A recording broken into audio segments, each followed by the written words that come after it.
তো সেই 9ই আগস্ট 2024 সবই হারিয়ে গেছে। পাওয়ার তো কিছু নেই, পাওয়ার থাকলেই আশা থাকবে, আশাহত আশাহত হইনি, বরং আরও শক্ত হয়ে লড়াইটা করতে হবে। কারণ আমরা যেটা হারিয়েছি সেটা কথা ছিল না, এটা আমাদের সঙ্গে এটা হওয়া সম্পূর্ণ মানে ঈশ্বরের কাছেও হয়তো এটার কোনো উত্তর নেই। আমার আর প্রশাসনের জন্য আমরা হারিয়েছি, প্রশাসনের কাছে আমরা কিছুই চাই না, শুধু মেয়ের ন্যায় বিচার। কুণাল ঘোষের এই যে এই উকিলের নোটিশ প্রথমে, তারপরে আদালতে মামলা, কতটা বিরক্ত আপনারা? এই নামটা তো প্রথমে মুখে আনি না। কোন নামটা? এই যে নামটা আপনারা করছেন, একজন আমাদের রাজ্য স্বাস্থ্য দপ্তরের যিনি একজন, উনি একজন এমপি, ওনার প্রাক্তন এমপি, তাছাড়াও ওনার বাবা নাকি একজন ডাক্তার ছিলেন, তিনি নাকি আরজি করেও পড়াশোনা করেছেন।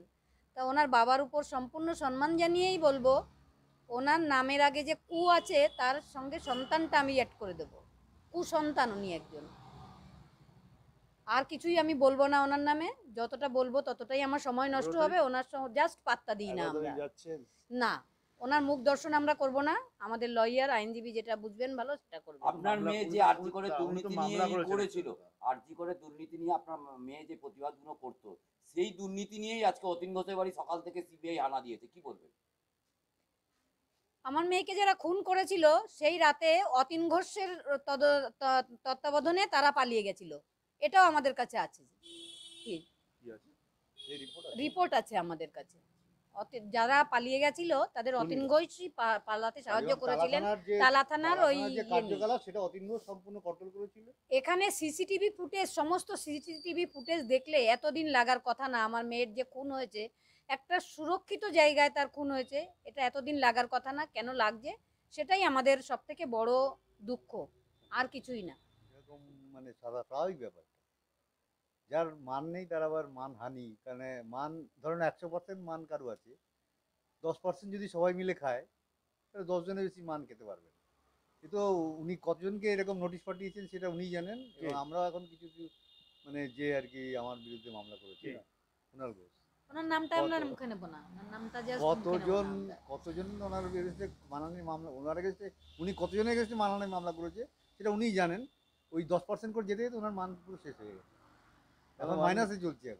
তার মধ্যে আবার মানহানি এসব নিয়ে পাত্তা দিচ্ছি না, আমাদের এসব নিয়ে ভাবনার সময়ও নেই, বিষয়ও নেই, আমরা কোথাও যাচ্ছিও না। আমাদের লয়ার যা সিদ্ধান্ত নেবে তাই। হ্যাঁ, নোটিশটা পেয়েছে। কি নোটিশ পেয়েছেন? ওই আদালতে একটা লিখে পাঠিয়েছে, এরকম 356/2 একটা ধারায় আপনার এগেন্সটে এলিগেশন আনা হয়েছে, আপনি 11 তারিখ 10:30টার মধ্যে কোর্টে উপস্থিত থাকবেন, আপনি বা আপনার অ্যাডভোকেট। আপনারা যাবেন? না, সেটা এখন আমাদের লয়ার যা সিদ্ধান্ত নেবে তাই। আজকে অতীন ঘোষের বাড়ি সিবিআই হানা দিয়েছে আরজি করে মামলা। এই নামটা অনেক দিন ধরে আমাদের এসে ছিল। কার নামটা? অতীন ঘোষের নামটা অনেক দিন ধরে আমাদের স্ক্যানারে ছিল, কিন্তু সামনে আসছিল না, আজকে হঠাৎ করে এসছে, একটু ভালো লাগছে আর কি। এটা একটা মানে যখন আমরা টালা থানায় ছিলাম এবং 9 তারিখের যে ঘটনাগুলো ঘটেছে তার নেতৃত্বে সম্ভবত উনি ছিলেন। না, অভিযোগ মানে কি, আমার মেয়ে যে উনি হচ্ছে দুই কল্যাণ সমিতির আরেকজন সদস্য, ওনার নামটা কিছুতেই সামনে আসছিল না। 14 তারিখে যে ঘটনাটা ঘটেছে সেটাও হয়তো পরবর্তীকালে দেখেছি যে ওনার নেতৃত্বে বা যাদের যাদের সিট জমা পড়েছে তাদের নেতৃত্বে হয়েছে ঘটনাটা, ওনার নামটা সামনে আসছিল না, অনেকদিন বাদে ওনার নামটা সামনে আসছে, এটাই একটা দেখতে। আরেকজনের নাম সামনে আসছে না এখনো, দেখা যাক। না, নামটা বলবো না এখন, সেই নামটা আমরা ভাবছি কেন আসছে না। সক্রিয় কি সিবিআই আস্তে আস্তে হচ্ছে? এটা তো অন্য ডিপার্টমেন্ট, এই আমাদের যে রেপ অ্যান্ড মার্ডার কেসের সঙ্গে তো এরা যুক্ত না, এরা নিজাম প্যালেসে কাজ থেকে আসে, এদের আয়ু টোটালি আলাদা। জাজ পরিবর্তন হলো, এটা একটা আমাদের খুবই দুঃখেরজনক বিষয়। 6 মাস উনি 8 মাস অপেক্ষা করিয়ে করালেন কেন তীর্থঙ্কর ঘোষ, এটা আমাদের একটা প্রশ্ন একটা। উনি আরও আগে মামলাটা ডিভিশন নিচে পাঠিয়ে দিতে পারতেন।